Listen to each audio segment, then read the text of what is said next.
Federasi Olahraga Karate Do Indonesia Sumatera Selatan berencana menggelar kejuaraan daerah karate bertajuk Virtual Open. Rencananya kejurda itu akan digelar pada Agustus nanti. Forki Sumsel hanya menyelenggarakan pertandingan nomor kata perorangan putra, putri, dan beregu. Virtual Open sendiri diharapkan menjadi wadah para karateka Forki Sumsel untuk menjaga performanya selama masa pandemi.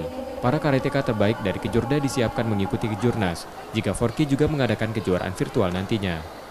Seperti diketahui bahwa event-event nasional yang berbentuk virtual ini sudah booming semenjak adanya pandemi ini. Tapi Porki Sumatera Selatan tetap mempersiapkan kemungkinan besar PB Porki akan melaksanakan virtual event juga. Dan justru itu Porki Sumatera Selatan sudah siap apabila event nasional virtual ini dilaksanakan oleh PB Porki, maka atlet-atlet dari Porki Sumatera Selatan bisa langsung ready untuk mengikuti virtual event itu.